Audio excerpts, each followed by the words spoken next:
Valdec Carneiro, camarada, boa noite. Mais uma vez é um prazer estar aqui contigo, nesse diálogo ao vivo. Nesse momento ainda é difícil falar tudo bem, né, É Valdec? verdade. Então, mas o Rio de Janeiro aí mais de 10 mil mortos, mais de 115 mil pessoas contaminadas. O Brasil, então, números absurdos e um desgoverno total por parte, né, tanto do presidente e a tristeza do Rio de Janeiro também, Valdec, né, essa falta de clareza, de comando, né, político na cidade, no estado. Então, eu queria que tu falasse um pouquinho como é que você está vendo a situação do governo Bolsonaro e que impacta diretamente no Rio de Janeiro, né?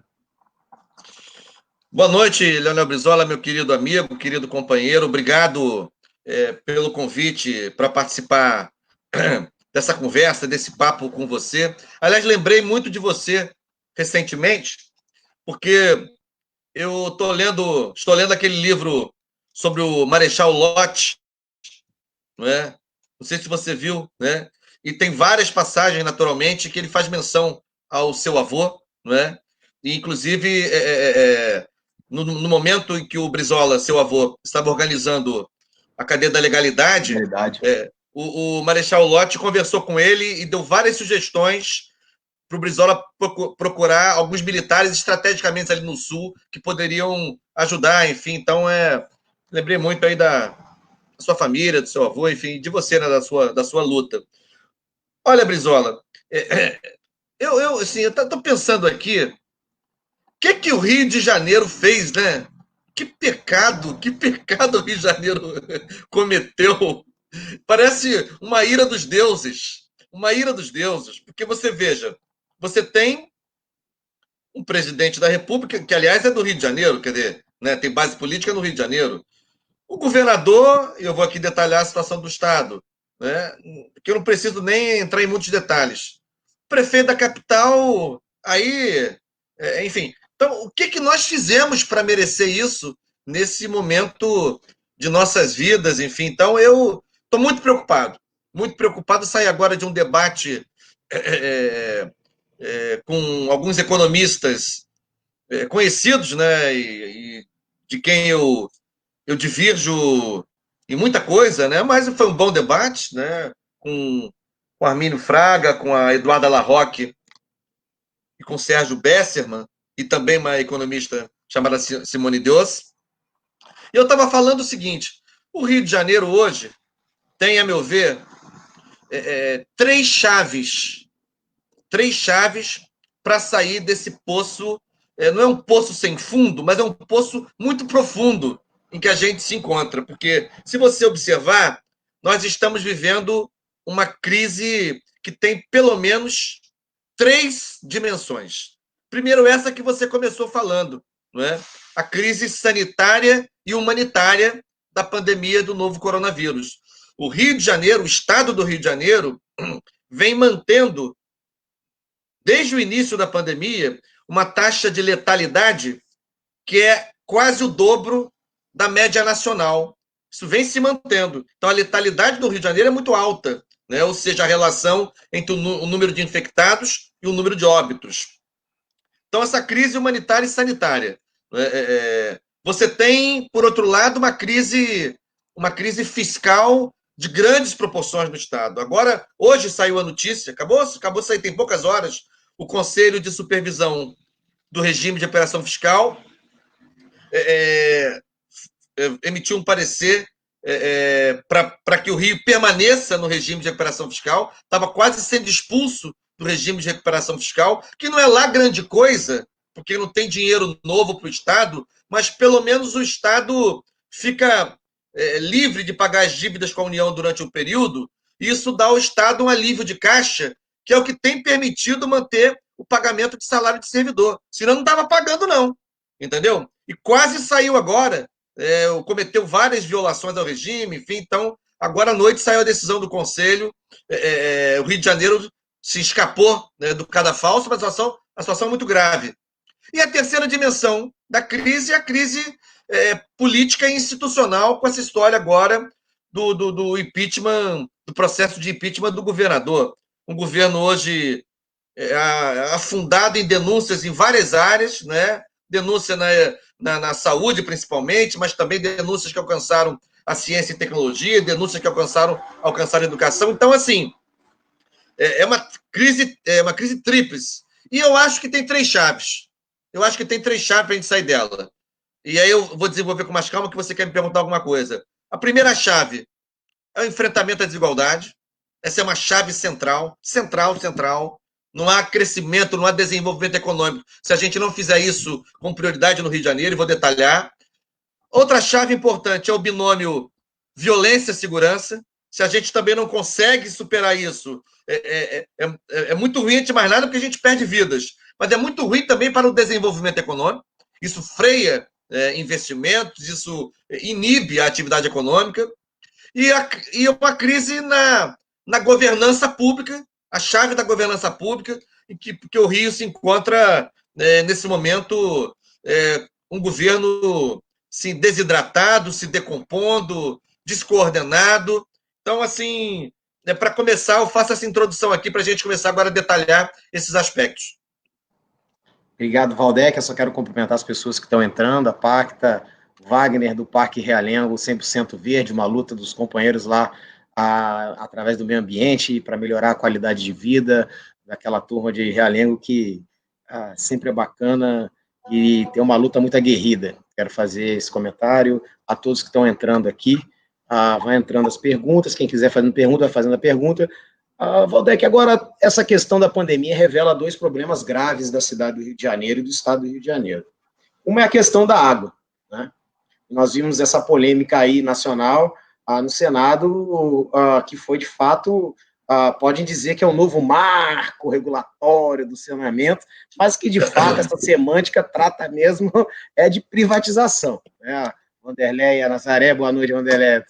Obrigado pela presença. Ou seja, de fato é isso, né? A Alessandra Maia, Micaela entrou também, aqui todos entrando, bacana. E isso revela, essa pandemia revelou a falta de saneamento, a falta de água potável na cidade do Rio de Janeiro. Ficou claro, no início do ano, aquele problema da água contaminada, e na verdade era contaminada de fezes, isso agora é comprovado. E isso tem um acometimento no sistema público de saúde enorme, né?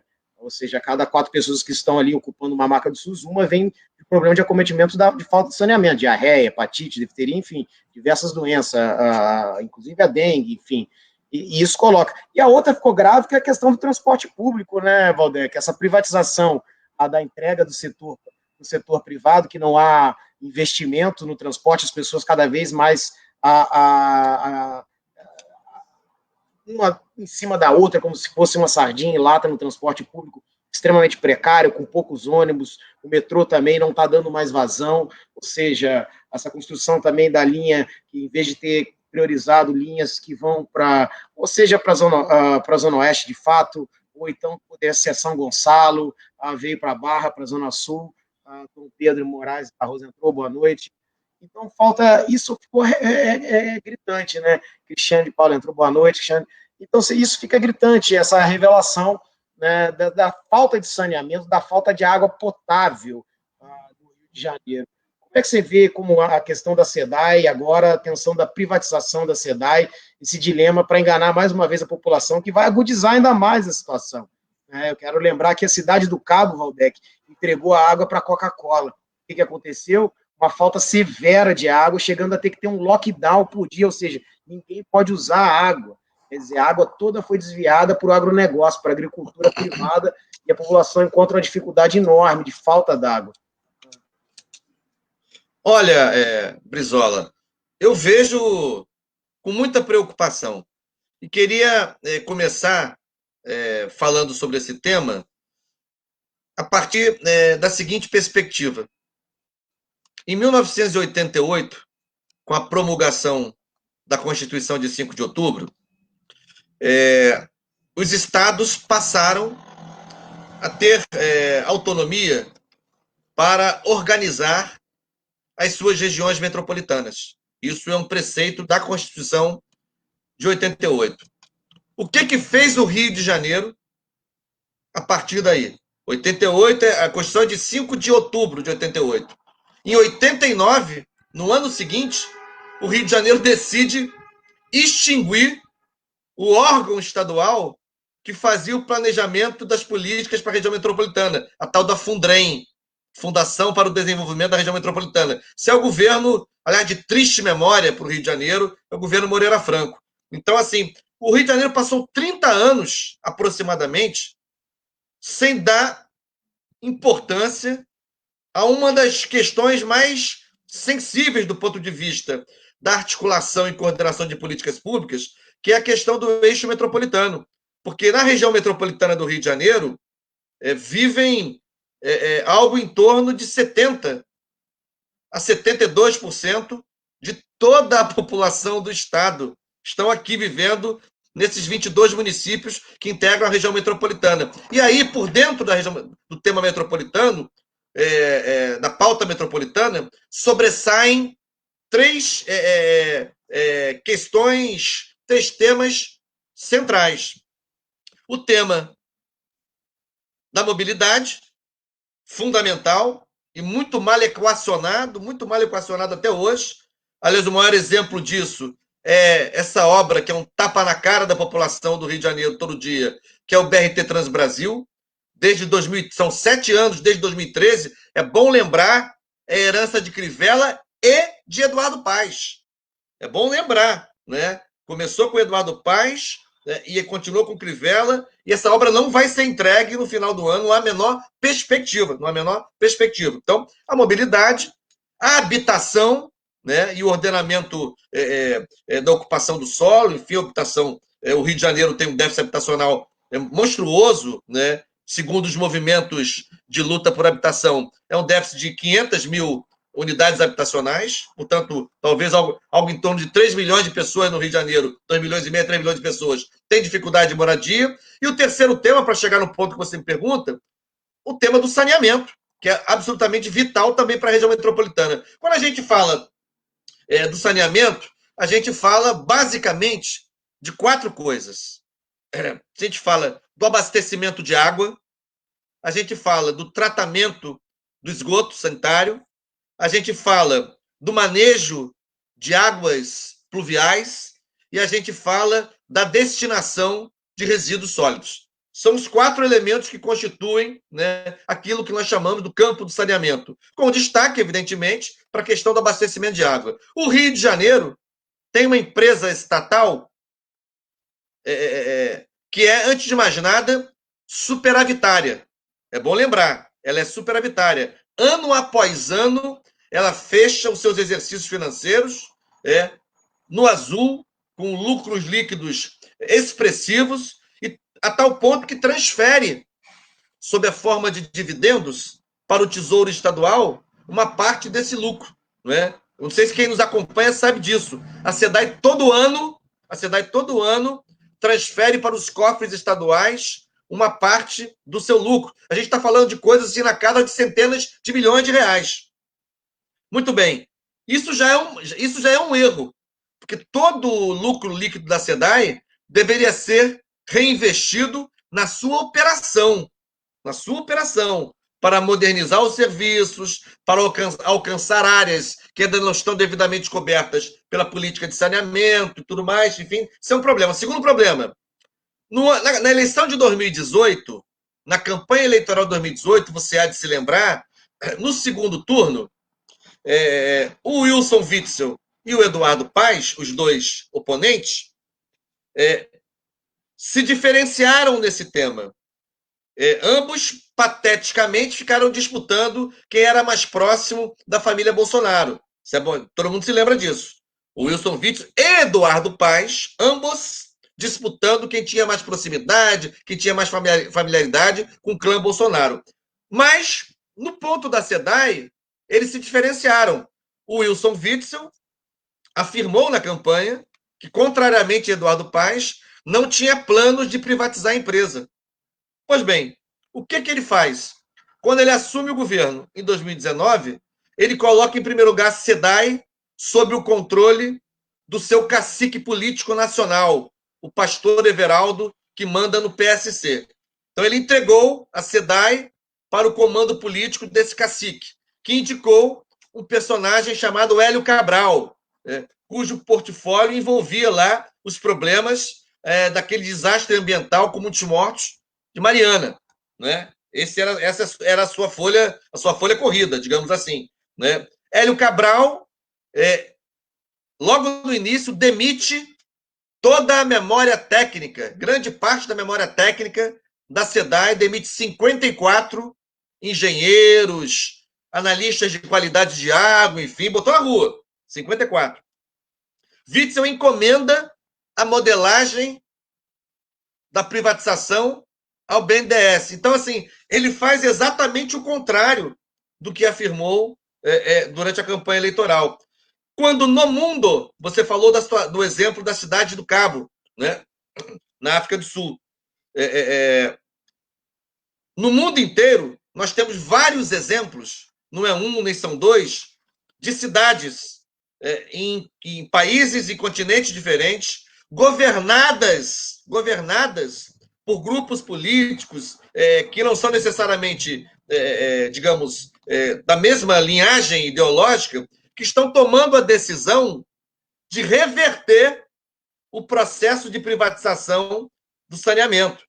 É o exemplo de Paris, o exemplo de Berlim, o exemplo do Reino Unido, o exemplo de Buenos Aires, pertinho da gente. Então, ou seja, essa onda de privatizar a SEDAI,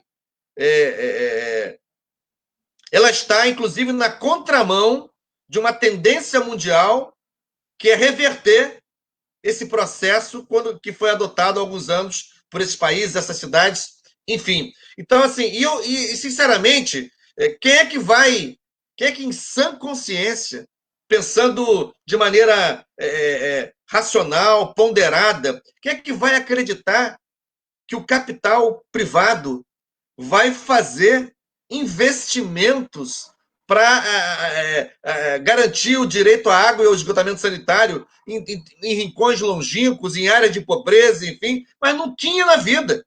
A lógica é outra. Tanto que eles falam assim, inclusive, olha, a gente pode discutir na modelagem, mantém a SEDAI estatal na parte de captação e tratamento de água e privatiza só a distribuição. Mas, assim, que papo é esse? Né? Ou seja, a captação e tratamento é o que requer investimento, né? Pesquisa, investimento, enfim. A distribuição é o filé mignon comercial. É o filé mignon comercial. Então, ou seja, eu vejo com muita preocupação, mas acho também o seguinte, o governo Witzel não tem condições, a meu ver, não tem, nesse momento, tranquilidade, apoio, não tem moral para, nesse momento, desencadear um processo de privatização da SEDAI neste mesmo momento em que ele sofre um processo de impedimento na Assembleia Legislativa. Então, assim, mas é um quadro muito complicado, muito, muito, muito grave, e, a meu ver, e tem mais, eu quero aqui acrescentar o seguinte, quando a gente faz a defesa da SEDAI, e eu faço essa defesa da SEDAI pública, estatal, indivisível, né? Ou seja, que ela se mantenha estatal e pública nas suas 3 grandes etapas de atuação, captação, tratamento e distribuição, mas eu também, evidentemente, eu também defendo que haja um processo de modernização e aprimoramento do serviço da SEDAI, é lógico, né? Ninguém aqui está dizendo que a SEDAI é hoje uma empresa modelar, não há nada a ser aperfeiçoada, não é isso que a gente está falando. Agora, não acredito que esse aprimoramento, essa modernização, sobretudo para alcançar, né, os territórios da pobreza, que não tem acesso regular à água e tudo mais, que isso vai acontecer em função do investimento privado. Não creio e acho que os exemplos recentes do Brasil e do mundo revelam isso. Verdade, Valdec, isso fica bem claro. Claro que a SEDAI ela precisa de um choque de investimento público, ou seja, precisa fazer mais rede, levar mais estação de tratamento, poder ampliar a sua rede, a Álvaro Marcel, Desmonte do Setor. O que acontece é aquela lógica sempre, deprecia a empresa para gerar na população uma imagem de que a empresa é ineficiente, não consegue dar conta do recado, que é melhor privatizá-la, né? Mas a história e os exemplos no mundo todo, como você muito bem citou, mostram que não há um compromisso do setor privado em levar os mais pobres. Isso fica claro. Desde como você tem a Cidade do Cabo, mas diversas outras cidades, a Bolívia foi a mesma luta. Aliás, a própria ONU fez uma resolução e a maioria dos países não quiseram assinar, dizendo que a água não poderia ser um bem humano. Ou seja, a água é sagrada, né? É um bem humano, é a parte mais sagrada, ou seja, a dignidade da vida, que é a Constituição, o artigo número 1, sem vida não há direito algum. Como é que a água pode ser comercializada? É uma questão grave, né? Eu não sei, eu me sinto um otário tendo que pagar 3, 4 reais para beber uma água mineral. Quer dizer, é uma coisa impensável. E você vê no momento de pandemia, a Neuza Santos entrando, boa noite, Neuza, no meio de pandemia, as pessoas com dificuldade de água, em pleno século XX, e depois há uma outra questão internacional sobre a questão da água, Valdec, de questão de soberania. Há vários tratados internacionais que estão sendo desfeitos no mundo por conta da água. A Índia brigou com a Etiópia, criou barragem, impediu a circulação de água, ou seja, ela tem uma questão da agricultura, a agricultura absorve 80%, 70% dessa água, ou seja, para fazer 1 quilo de carne bovina ali, você gasta 15 mil litros de água, ou seja, 130 vezes mais do que 1 quilo de batata que você vai plantar. Você vê a lógica do mercado. Às vezes a gente não tem essa consciência do valor da água. Talvez ela seja a nova matriz energética para poder manter o capitalismo no mundo. Isso é uma questão que está sendo discutida, né? Você pode ver a própria privatização agora, a gente viu São Paulo com a falta da água, da Sabesp, mostrou que onde é que eles cortam? Nos bairros pobres, né? Isso fica evidente. Então, acho que nesse sentido coloca muito bem. A cidade tem que ser do Estado, do povo. A água é um bem precioso, claro, é um bem sagrado, está até na Bíblia. Água para beber. Agora, fica feio pelo Crivella e pelo Witzel, né? Ele fica aquele corte social, né, Valdec? Ou seja, água para beber vai ter que pagar. Ou seja, ela revela uma questão drástica, né, da cidade do Rio de Janeiro. Quem tem dinheiro consegue beber água mineral engarrafada, quem não tem bebe água contaminada.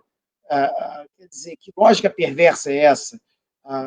Estava aqui lembrando, só voltando a um outro assunto, acho que a Pacta que colocou sobre o BRT, e você coloca muito bem sobre a Transbrasil. Olha, sabe quanto que custa um ônibus daquele BRT, Valdec? R$1 milhão para você fazer um ônibus. Quer dizer, esse não era um projeto. Você poderia ter feito trem, poderia ter dado dignidade, claro, VLT, claro, aí claro. Sim, entendeu? Tirou várias linhas de ônibus. Ele serviu, de fato, para promover um projeto de especulação imobiliária da cidade do Rio de Janeiro, né, Valdec? Aliás, assim, eu vou entrar nesse ponto, eu só queria primeiro concordar com você está coberto de razão. Entre os vários pontos desse debate sobre a tentativa de privatização da água, certamente se agiganta o debate sobre a questão do caráter estratégico, né, deste recurso, né, para a soberania nacional. Né? Além dele ser, antes de mais nada, um bem indispensável à vida, e só por isso, já isso deveria ser suficiente para que a água não pudesse ser considerada como um produto, uma mercadoria a ser negociada sob a lógica do capital, porque era indispensável à vida. Mas, além disso, os recursos hídricos, não é? Os aquíferos, os mananciais, enfim, provavelmente, na segunda metade deste século, terão importância estratégica, talvez até, Brizola, maior que o petróleo. Né? Então, assim, países provavelmente, e aliás já começou a acontecer, entrarão em conflito, né? Por causa do controle de mananciais, de reservas hídricas, enfim. Então, assim, seja no que tange a Amazônia, seja no que tange as nossas reservas hídricas, seja no que tange, inclusive, ao petróleo, né? São riquezas e ativos que pertencem à sociedade brasileira. Me permite uma parte, Valdec, 3% claro. Da água potável no mundo. E a maioria está aqui no Brasil e na América Latina. Exatamente. Talvez seja o novo Mad Max, igual aquele filme. Exato. Agora, e você trouxe um exemplo, quando você traz a questão do transporte, eu mencionei o BRT, uma pessoa que nos acompanha aqui mencionou também. Né? O BRT, primeiro, assim, o Transbrasil é um desastre completo. É um exemplo de como não se fazer, né, um projeto, uma obra de mobilidade. Assim, quer saber como não se deve fazer? Estude o caso do BRT Transbrasil. Né? Porque ali começa que é o seguinte. A Avenida Brasil é a principal artéria do Rio de Janeiro. Aliás, assim, não consigo entender essa história de uma via federal como essa, aí vai para o Estado terceiriza, vai para o município. Assim, estratégica. Um projeto de mobilidade ali, na Avenida Brasil, naquele corredor, não pode ser apenas, Brizolinha, um projeto de mobilidade, meu irmão. Tem que ser um projeto estratégico para o desenvolvimento econômico dos bairros que estão em torno da Avenida Brasil.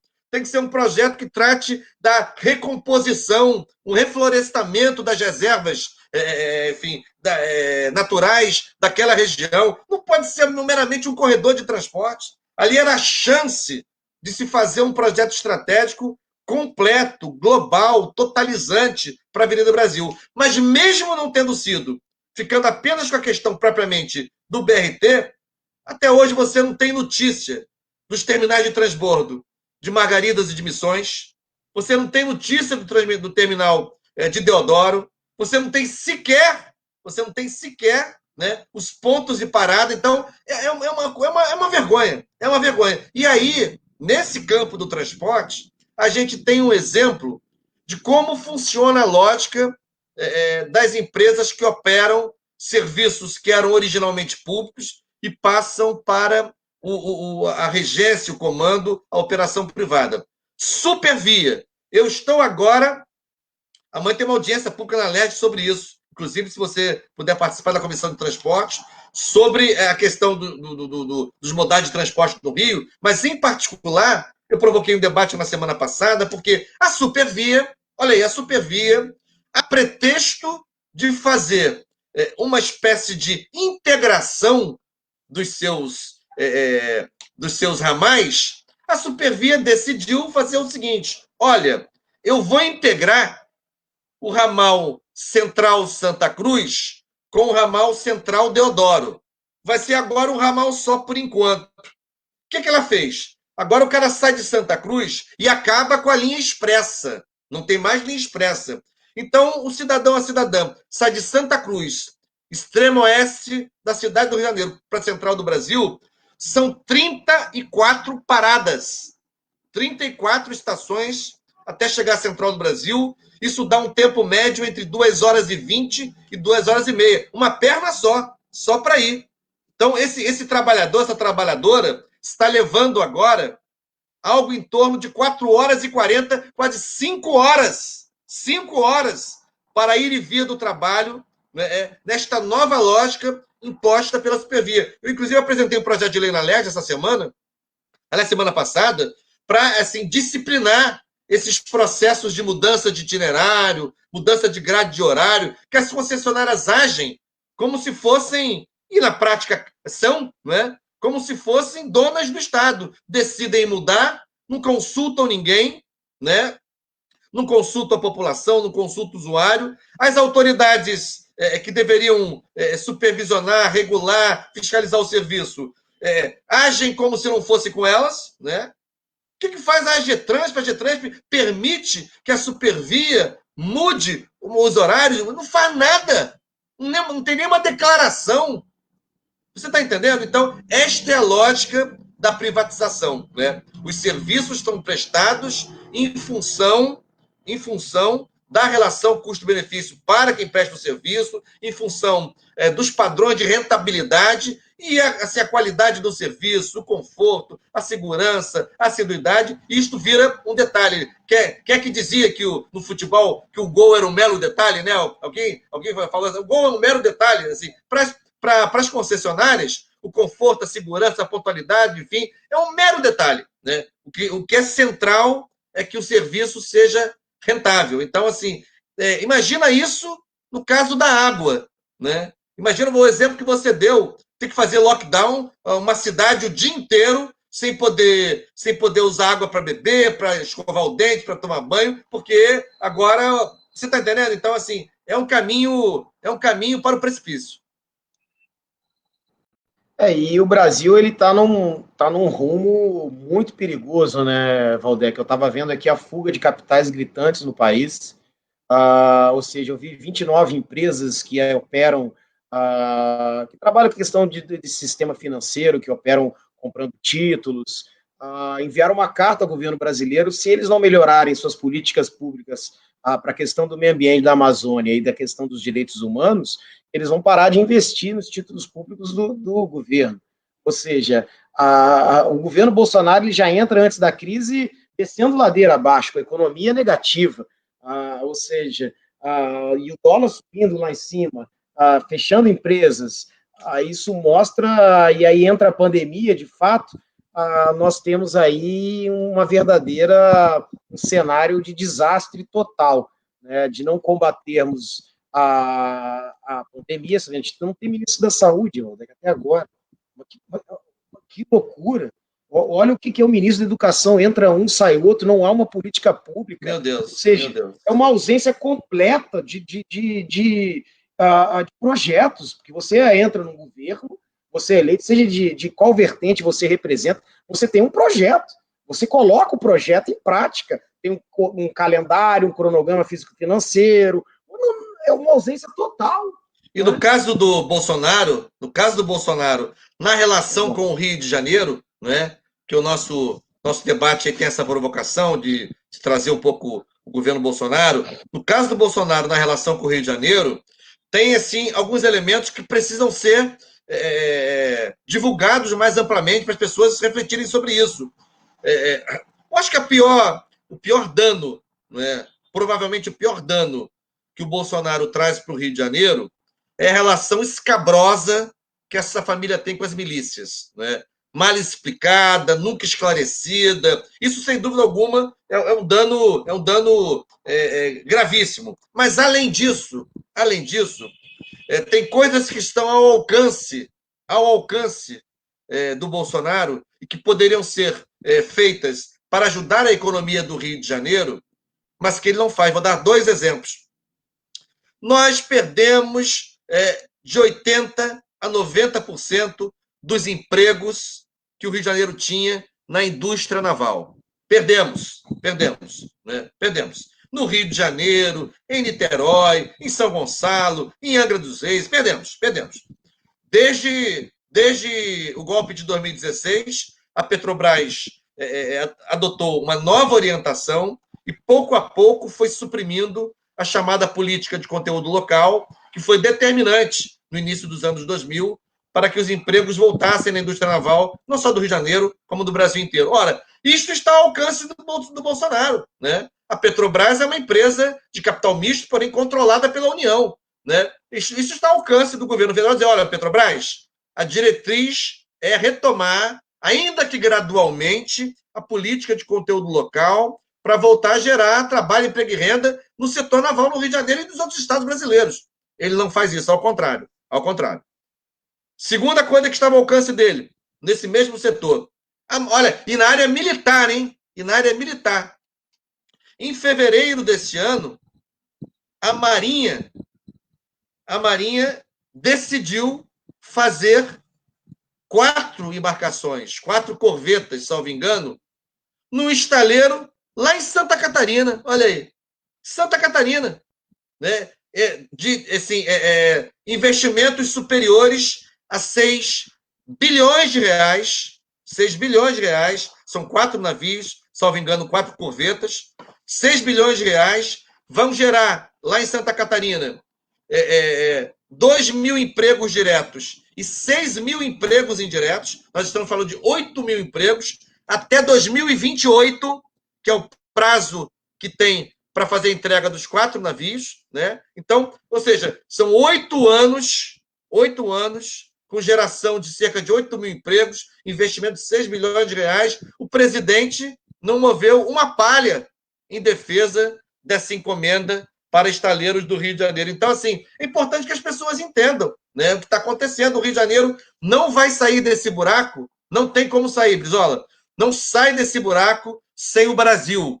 O Rio de Janeiro precisa do Brasil, que mais não seja para, para que sejam mitigadas, né, as perdas e os prejuízos que o Rio de Janeiro sofreu e dos quais, na minha opinião, nunca se recuperou com a transferência da capital para Brasília, né? O Rio de Janeiro nunca se recuperou desse golpe, do ponto de vista do processo de desenvolvimento econômico. E claro que, além disso, tivemos vários outros problemas, né? Então, assim, e são atitudes, são gestos que estavam ao alcance do presidente da República, né? Que vive no Rio de Janeiro, que é do Rio de Janeiro. Então, assim, realmente é bom que as pessoas entendam, para além da guerra ideológica que ele alimenta diariamente, para além das relações com a milícia, para além de todo o resto, né, uma questão concreta, como que ele poderia ajudar o desenvolvimento econômico do Estado, mas não ajuda. E você lembrou uma coisa, o Brizola falava muito, Valdex, essa questão de perder a capital, perdemos os empregos federais, perdeu muita verba. Toda a história no mundo, quando houve uma mudança de capital, houve uma indenização, e o Rio de Janeiro nunca foi indenizado Nunca nisso, né? teve compensação, nunca teve compensação. Não, e Pois é, o tem Brizola... pior, não teve compensação. Aí, assim, aí vem a tributação do setor do petróleo e da energia, que ferra com o Rio de Janeiro. Aí vem a Tem a Lei Lei Candir, Candir. que É, ferra com o Rio de Janeiro. Aí acaba com a política de conteúdo local. Como é que sobrevive o Estado? Como é que segura a onda? Não, é? Não dá, né? é. Ou seja, é a joelhada no pescoço, né? É. Ou seja, não deixa respirar, né? E aí, falando um pouco de Bolsonaro, e acho que a gente tem que colocar de claro o que representa esse governo, embora tenha a figura do Guedes, que é perigosíssima ali, tanto que ele traz a figura do Roberto Campos novamente para o Banco Central, parece que é uma franquia, né? Roberto Campos 1, Roberto Campos 2, essa turma neoliberal sempre tem esse vertiu, o Brizola chama de Bob Field, né? Isso. Agora essa guerra cultural, né? E isso, Valdec, eu acho que a gente tem que trabalhar bem para entender de onde que vem essa guerra cultural, né? Claro que ela é baseada, e aqui a gente observando e lendo bastante sobre isso, ela é baseada em 3 pilares que fica claro para a gente. Claro que tem uma ligação do Eduardo Bolsonaro com o Steve Bannon, tem essa figura do Olavo de Carvalho, ou seja, tem essa simbologia com a extrema-direita, a supremacia, o white power, ou seja, que eles trazem. Mas o que fica claro aqui deles? Que há um primeiro elemento, que é essa questão de uma segurança nacional que eles trazem, esses generais aí que estão no comando do governo têm essa leitura, que é o Mourão, é o Heleno, uma leitura equivocada da Lei de Segurança Nacional, que era do tempo da Guerra Fria, isso fica claro, né? Por essa leitura rasa, ou seja, o inimigo externo passou a ser o inimigo interno, e aí, lógico, é a esquerda, os comunistas, né? Esse é o ataque, ou seja, é a base da doutrina que permitiu que as Forças Armadas cometessem a barbárie que fizeram em 64. Né? E a segunda é a questão, é um livro que eu vi muito debate sobre isso, que se chama Ovril, é o livro ao contrário, que ele, na verdade, é um livro para contrapor aquele livro Brasil Tortura Nunca Mais, que mostra com documentos, revelados com documentos, as torturas, o assassinato, o sequestro de cadáver, ou seja, a barbárie, o genocídio que o Exército e as Forças Armadas cometeram, de fato, no Brasil, na ditadura militar. Ou seja, e uma leitura desse livro irracional que diz que, desde 22, os comunistas querem impor uma ditadura do proletário, ou seja, transformar o Brasil numa China tropical. Ou seja, uma leitura irracional completa, paranoica, né, e que forma, de fato, a mentalidade desses generais, do Mourão, do Heleno, aí Terra Plana, essas sandices. Mas há um terceiro componente que dá uma outra fórmula também, mais aprimorada, que é a figura do Olavo de Carvalho, Valdec. Né? E ele começa ali com uma retórica, uma técnica que eu entendo que seja da CIA, e agora está sendo revelada essa questão da participação do FBI na Lava Jato, na Justiça, para desmontar as empresas brasileiras, que a FBI, na verdade, é CIA. É a velha história de 64, a influência sempre americana, foi que espiou aqui a Dilma, espiava também o Lula, ou tal. O Olavo dá essa sofisticação, ou seja, ele coloca, tenta mudando a população, porque em 2013, nas manifestações, sabe aquela placa, Olavo tinha razão, ou seja, e fica claro a retórica deles, né? Você é um analfabeto funcional, comunista, vagabundo, um pouco do linguajar até do Lacerda, vamos dizer assim, ou seja, coloca claramente que é preciso eliminar o adversário, né? Ou seja, inclusive demonizar a esquerda, e se preciso, eliminar a esquerda. Mas há uma questão de fundo aí, que eu já concluo e passo para você, que mostra um pouco dessa ausência de projeto, é que o triunfo do Bolsonaro nessa guerra cultural, por isso que ele bota um cara na Fundação Palmares que nega zumbi, bota no IFAM uma blogueira, tira do currículo do CNPq toda a área humana, né, isso trabalha muito bem, corta as bolsas, corta dinheiro para a universidade, a guerra é na universidade, é na ciência, é nos direitos humanos, é na cidadania, no meio ambiente. O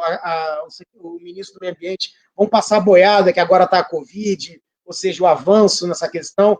Mas há uma questão que eu acho que a gente precisa trabalhar, é justamente porque o triunfo do Bolsonaro nessa guerra cultural, que é só isso que ele faz, né, por isso, ele necessita do fracasso do governo. Né?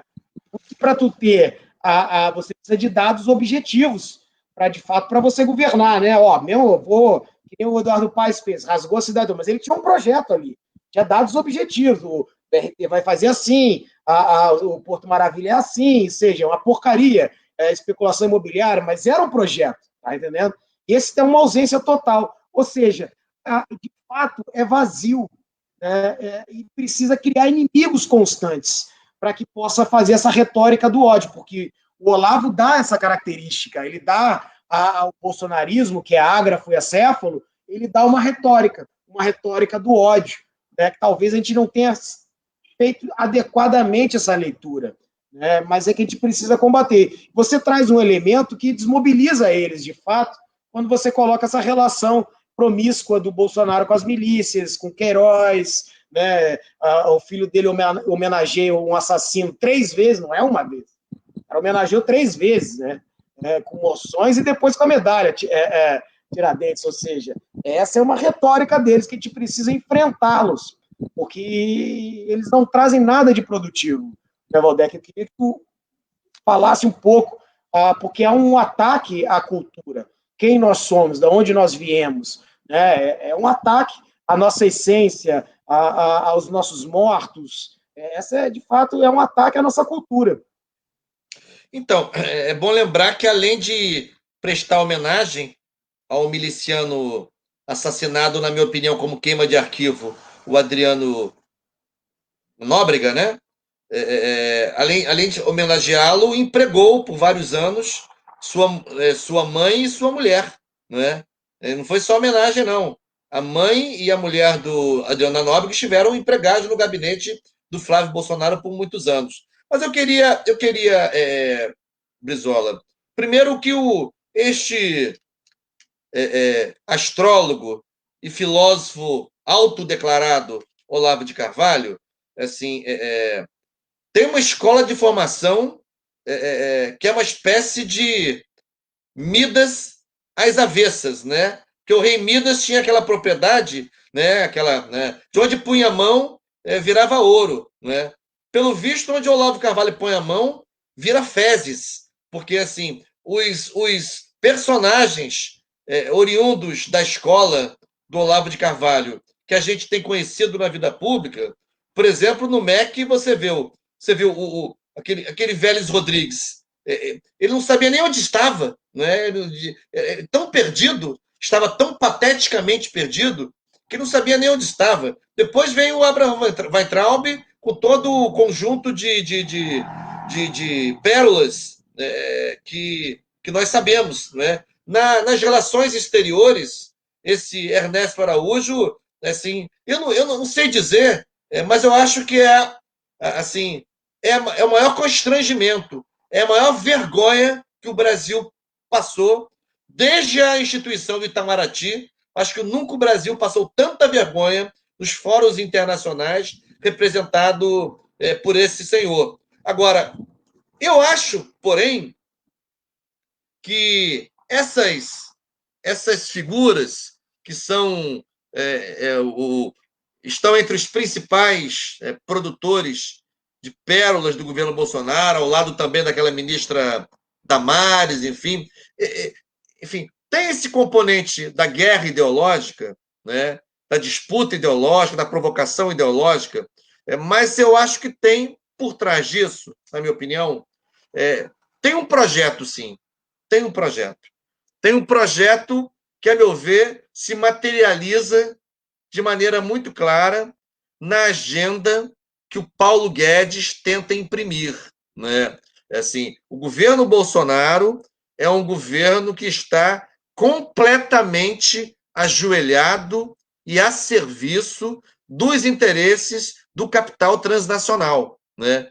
Então, toda a lógica entreguista, né, comandada pelo ministro Paulo Guedes, né, vai ao encontro, né, dos interesses, das influências exercidas sobre o governo Bolsonaro pelo capital transnacional. Não é à toa que, na verdade, assim, os ataques sucessivos à educação, à ciência e à cultura, para além da guerra ideológica que existe, que está posta, e ele investe nisso porque, inclusive, mantém os seus apoiadores organizados em torno dessa disputa, né? Porque essa disputa ela é reproduzida por aí no cotidiano, né? Nas ruas, nos locais, nas ruas nem tanto agora por causa da pandemia, mas assim, essa disputa que eles fazem e que tem repercussão midiática, ela é feita nos microcosmos sociais, nas famílias, nos locais de trabalho, enfim, nas igrejas. Então, além de fazerem isso para manterem também os seus correligionários organizados em torno desta pauta, mas é também pelo seguinte: se o país, se o governo não tem um projeto de soberania para o Brasil, não é? Porque, veja, mesmo com a ditadura civil-militar, que seu avô combateu e foi por ela muito perseguido, foi dos mais perseguidos, né, homens públicos brasileiros durante aquele período, mas os militares, né, uma parte daquela inteligência militar daquele período, ainda tinham, né, em alguma medida, a soberania como um valor. Ainda tinham, em alguma medida, uma certa concepção, ainda que a gente discordasse dela, mas assim, uma certa concepção eu diria, de nacional desenvolvimentismo. Não é? Isso não está posto agora. Não é? Isso não está posto agora.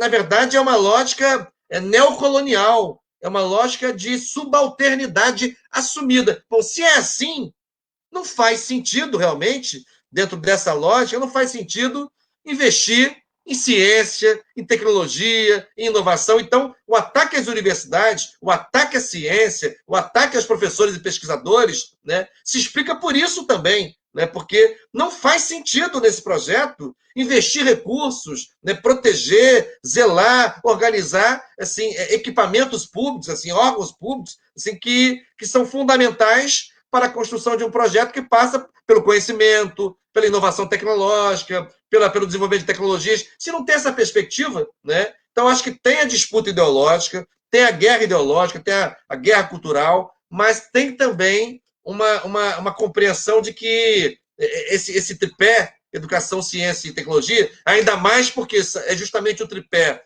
que tem o maior potencial de alimentar, né, o pensamento crítico, o pensamento, né, emancipado, enfim, mas além disso, é também um projeto que só faz sentido quando o Brasil tem uma perspectiva de soberania. Assim, qualquer que seja, ou quaisquer que sejam, as críticas que podem ser feitas ao período Lula, mas assim, é inequívoco e é inegável, né, que o Brasil teve uma presença na cena internacional como jamais tivera antes.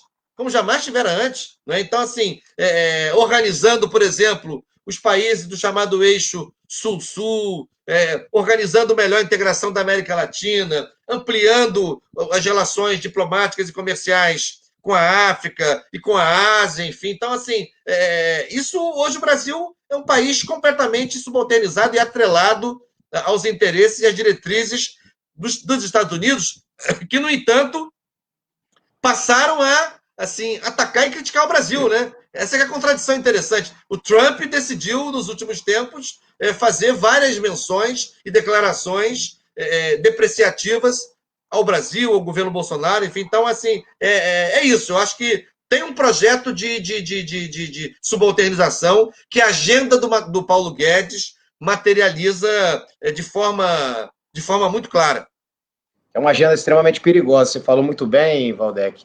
Essa confrontação, verdade. Você coloca aí, lembra muito bem, essa agenda do Guedes de entrega total do patrimônio do povo brasileiro. Aliás, eles falam de pátria, e pátria vem de patrimônio.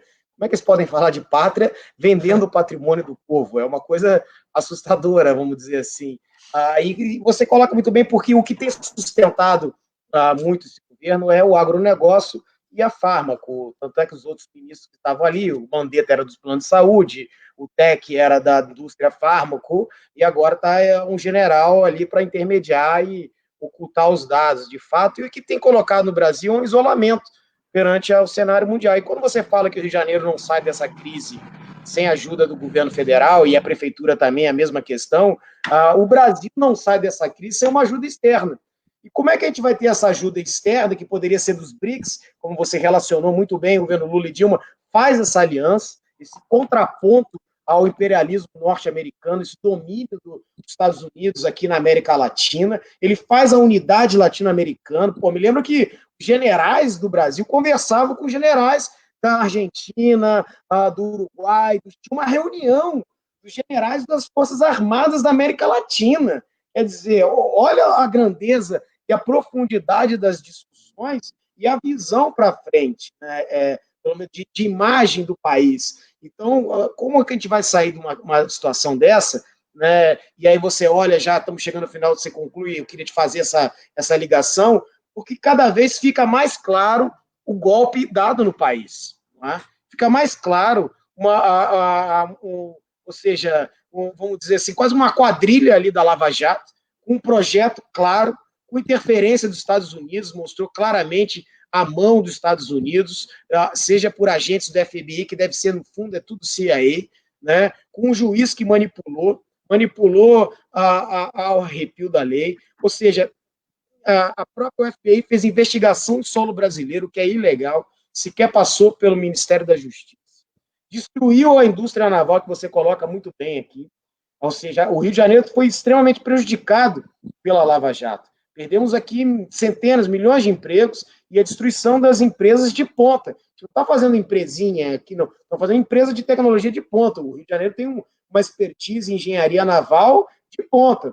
Tudo isso foi jogado fora. Como é que você vê agora essa questão sendo revelada, né, a farsa de uma Lava Jato que tinha uma intenção política, tinha um candidato, um impeachment comprado com voto de deputado e voto de senador, né, e uma eleição fraudada num complexo de mamadeira de piroca, de livro de cartilha gay que nunca existiu, ou seja, numa pauta moralista, fugindo, de fato, de um projeto nacional, de que projeto de país, né, a bomba que o Guedes coloca naquela reunião do servidor público, o desmonte do Estado brasileiro, ou seja, o cenário é sombrio,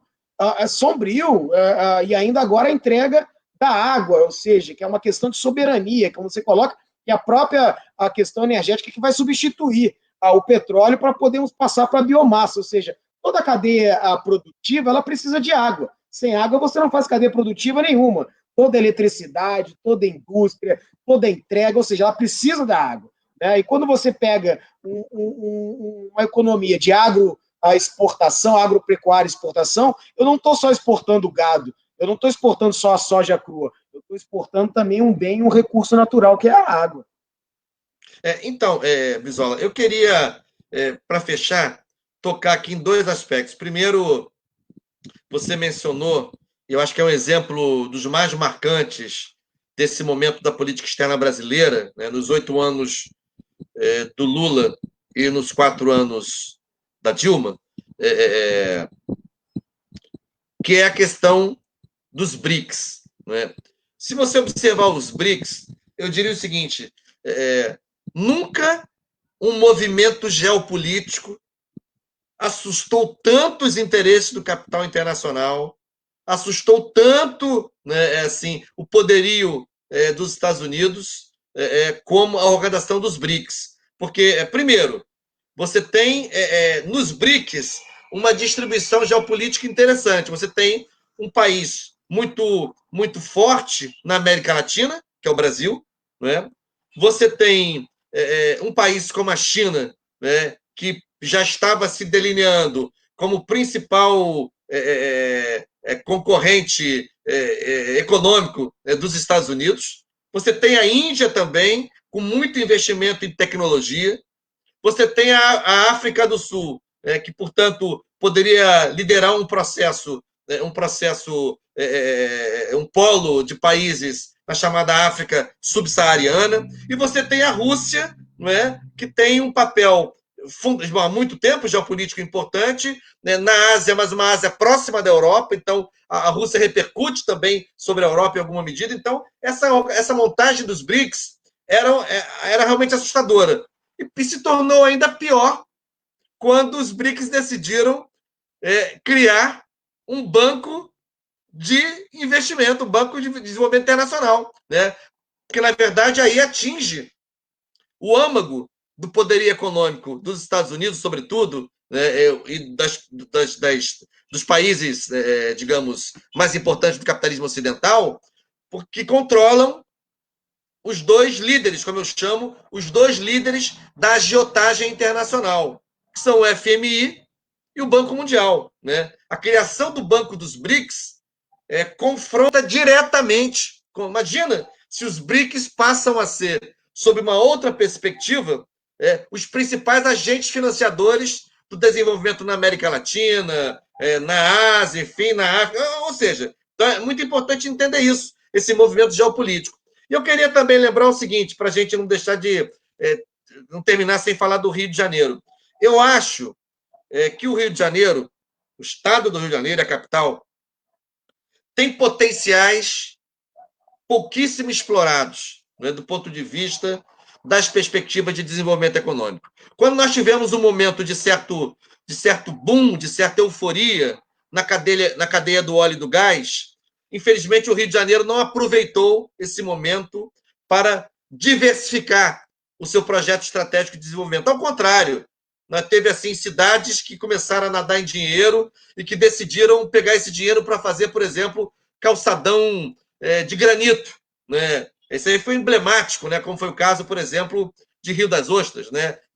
Decidiu fazer um projeto de embelezamento da orla, uma coisa faraônica, sim, e não teve capacidade de usar esse recurso para investir em tecnologia, investir em profissionalização, investir em outras vocações econômicas. Mas, enfim, eu queria citar 3 coisas aqui.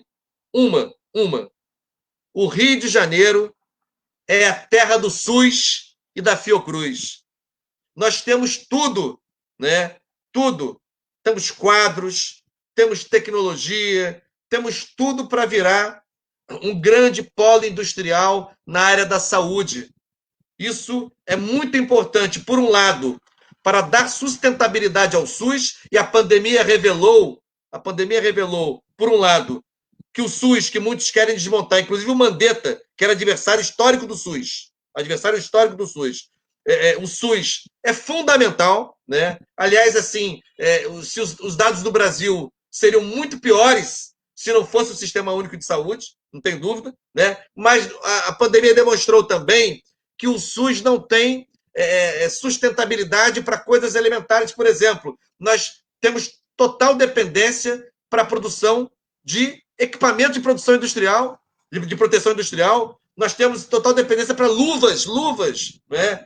Respiradores é melhor nem falar. Então, assim, no entanto, a gente tem tecnologias, tem pesquisadores, tem instituições, tem tradição na área da saúde, então tem tudo para garantir a sustentabilidade do SUS e, ao mesmo tempo, virar um polo, um eixo de desenvolvimento econômico potente. Outro exemplo, produção de alimentos. É impressionante. O Brizolinha, próxima vez que você for ao supermercado, com a pandemia a gente vai bem menos vezes, né? Mas começa a observar o que você bota no seu carrinho, os produtos alimentícios que você bota no seu carrinho, grande parte deles vem de outros estados ou de outros países. O Rio de Janeiro, provavelmente 70% do que o Rio de Janeiro consome não vem me do Rio de permite Janeiro. uma parte, porque eu Claro, contribuí na tua fala. claro. Há laticínios muito bons da cidade do estado do Rio de Janeiro que vende no supermercado. Só que você vai ver o preço, às vezes, os poucos que tem. Você compra uma manteiga de outro país, inclusive, que está mais barata do que o da mata, que é um produto aqui Exato, nosso. Quer exato. dizer, Não tem tem essa competitividade. preocupação, tem. Exatamente. Então, assim, nós temos tudo para ser um grande polo de produção de alimentos. Consequentemente, isso inverteria investimentos para o eixo norte-noroeste, que vive há muito tempo uma situação de decadência econômica que a gente conhece. E o terceiro exemplo, o Rio de Janeiro cedia o maior acervo de instituições universitárias e de pesquisa federais, mais do que qualquer outro estado da federação. São várias universidades e institutos federais, são vários institutos de pesquisa federais, enfim, ou seja, o Rio de Janeiro tem tudo para ser um grande polo estratégico de conhecimento em várias áreas do saber. Isso é importante para o desenvolvimento científico e tecnológico? Para a formação de quadros? Também. Para a inovação industrial? Também. Mas isso gera trabalho, emprego e renda. Isso movimenta a economia. Né? Então, assim, ou seja, o Rio de Janeiro precisa de um projeto estratégico de desenvolvimento, precisa, sim, ter condições e recursos, é claro, para investir nessas potencialidades, e acho que a gente não consegue isso neste tempo histórico, com o Bolsonaro na presidência da República, com o Witzel agonizando no Palácio Guanabara e com o prefeito da capital apostando na fusão entre o fundamentalismo e o fascismo para ganhar a eleição agora no final do ano. Então, assim, não será por esse caminho. Não será por esse caminho. Então, queria fazer esse registro aqui e dizer que é uma pena que o tempo passe rápido, né? Porque o papo é tão bom e as questões são tão palpitantes. Mas eu queria agradecer a você mais uma vez por esse convite, dessa oportunidade de compartilhar com você essas reflexões sobre o Rio de Janeiro, sobre o Brasil. Para mim é sempre muito instrutivo aprender com você. Você exerce um mandato na Câmara Municipal do Rio, no qual a gente tem muita referência, e, além disso, você carrega um privilégio, mas também uma responsabilidade, que é o peso histórico de ser de uma linhagem que é das mais importantes da história política brasileira, que é a linhagem de Leonel Brizola. Obrigado, Valdec. Para mim é uma aula sempre conversar contigo de história e geografia.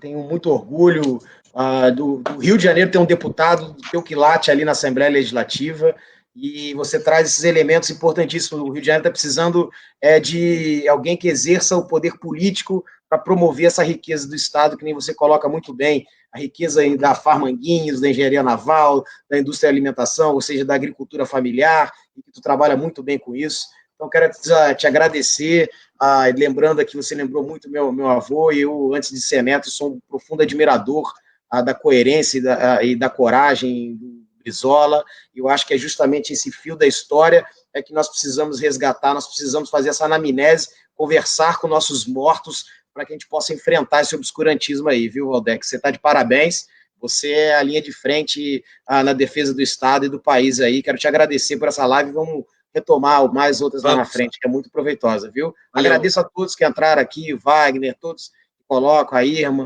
Irma Alves, ao Reinaldo, a todos que participaram, fizeram perguntas, Domingos, sempre aqui ativo e participando, ao Reinaldo Diniz aqui, taxista, sofredor aí com essa invasão desses aplicativos, Eliane Oliveira, ouvi o deputado Valdec ter uma aula de História e Geografia, é verdade, é isso mesmo. Valdec, um grande abraço para ti. Valeu, obrigado. Tudo de bom. Um abraço para todo mundo. Quero mandar um abraço especial para os trabalhadores e trabalhadoras da cultura e da economia popular solidária, que no Rio de Janeiro estão lutando para ter a sua renda mínima. Nós aprovamos na LERJ a lei, mas até agora o governo Witzel não pagou. A gente fez hoje uma audiência pública sobre isso. E, além disso, tivemos a votação no Congresso Nacional e a sanção da Lei Aldir Blanc, né, a Lei de Emergência Cultural na esfera federal, mas o Bolsonaro vetou o dispositivo que dava um prazo para o desembolso começar a acontecer para os estados e municípios. Portanto, a mobilização ainda é necessária. A lei é fundamental, mas precisamos garantir um prazo, e um prazo curto, para que a União transfira esses recursos para os estados, para os municípios, para o Distrito Federal, porque os trabalhadores da cultura, da economia popular solidária estão entre os que mais sofrem com a redução de vencimentos por causa da pandemia. Um abraço muito especial para a luta desses dois campos da economia do Rio de Janeiro e do Brasil. Obrigado, Valdex. Viva a cultura nacional. Corretíssimo. Um grande abraço, meu irmão. Abraço.